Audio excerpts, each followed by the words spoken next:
आपको बताऊं, दुनिया में सबसे आसान काम पता है क्या है? जो आप कर रहे हो, पढ़ाई। इसके अलावा हर काम कठिन है, और क्योंकि आपने अभी तक कुछ और नहीं करा है तो आपको ये काम सबसे कठिन लगता है, जबकि आप दुनिया का सबसे आसान काम कर रहे हो, क्योंकि इसमें केवल किताब लेके पढ़ना है। इसके अलावा मुझे बताओ कोई आसान काम? कोई काम आसान नहीं है। मेहनत हर जगह है, पैसा हर जगह है, सफलता के चांस हर जगह है, लेकिन आसान कुछ नहीं है। हर जगह मेहनत है, सबसे कम मेहनत का काम आप कर रहे हो। इसीलिए किसी महापुरुष ने कहा है कि सबसे कठिन काम होता है एक ही काम को रोज करना। ये बात आपको आगे समझ में आएगी। जैसे हम बोलते हैं ना, क्या दिन भर पढ़े, कब तक पढ़े, जॉब लग जाएगी। आज आपको पढ़ाई में मन नहीं लग रहा, आज आपको पढ़ाई बोरिंग लग रही है, आप जॉब करने के बाद पता है 1 साल 2 साल बाद क्या बोलोगे? क्या यार, वही रोज सुबह 10 बजे आओ, शाम के 6 बजे तक बैठे रहो, ये फाइल ये लाओ वो लाओ। वो काम भी बोरिंग हो जाएगा आपके लिए। फिर क्या करोगे? पर अब क्या करो भाई, मजबूरी है, पैसा उसी से मिल रहा है, घर परिवार उसी से चल रहा है। हमारा जो दिमाग है वो बड़ा चंचल है, इसको हमेशा नया नया चाहिए। पर सबसे महत्वपूर्ण भी वही हो जाता है कि अपना कर्तव्य निभाना। एक बहुत अच्छी कहानी जिसको मैंने YouTube पर भी एक वीडियो में सुनाया था आज से 4-5 साल पहले, आपको भी सुनाता हूँ। छोटी सी कहानी है, आपको फर्ज का मतलब उससे समझ में आएगा। एक आदमी था जो हॉस्पिटल गया अपने एक बेटे को लेकर। एक्सीडेंट हो गया उसके बेटे का, बहुत ज्यादा गंभीर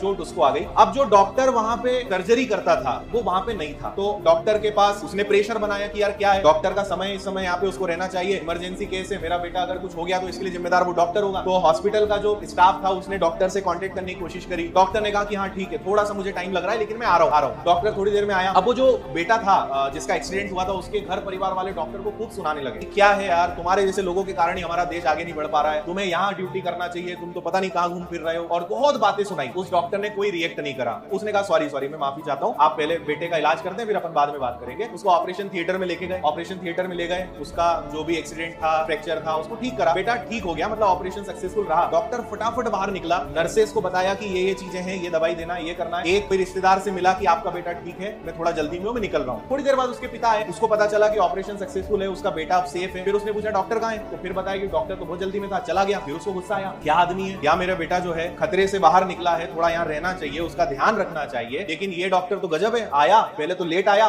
और दूसरा फटाफट चल गया। तो वहां जो नर्स खड़ी थी उसने बताया कि ये जो डॉक्टर हैं ये बहुत ईमानदार हैं, रोज समय पर आते हैं, कल इनका बेटा एक्सीडेंट में मर गया, आज उसका अंतिम संस्कार था, करके ये आए, आपके बेटे का ऑपरेशन करा और अब वापस बाकी आगे का काम वो करते हैं। तो अब कौन किस परिस्थिति में है, क्या है, हमें नहीं पता, पर मैं आपको सिखा रहा हूँ कि फर्ज बहुत बड़ी चीज। अब ये भी डॉक्टरों की एक चीज होती है। मैं कभी कभी सोचता हूँ, अभी डॉक्टरों के पास आना जाना आप सबका भी रहा होगा, भगवान ना करे उनका मुंह ज्यादा देखना पड़े, पर एक समय आता है कि आप गिर जाते हो। कभी कभी मैं सोचता हूँ यार उनका जीवन भी, पैसा कमाते होंगे नो डाउट, पर उनके जीवन में भी सुकून नहीं है। 24 घंटे उन्हें अलर्ट रहना है, कभी कहीं से फोन आ रहा है, कभी कहीं इमरजेंसी केस है, अगर वो 4 दिन बाहर चले जाए तो बहुत सारे पेशेंट जो है उनकी जिम्मेदारी उनके ऊपर आ जाती है। आप कभी किसी और की जगह खुद को रख के देखेंगे ना, तो आपको समझ में आएगा कि यार हर व्यक्ति लड़ रहा है ना। और वही होता है ना कि दूर के ढोल सुहावने दिखते हैं। आपको लगता है कि मेरी लाइफ बहुत अच्छी है, पर मैं ही जान रहा हूँ मेरे साथ क्या हो रहा है, या मैं क्या पूरा दिन सर्वाइव करता हूँ, सफर करता हूँ। आपको लगता है डॉक्टर बढ़िया है, आपको लगता है नेता बहुत अच्छा है,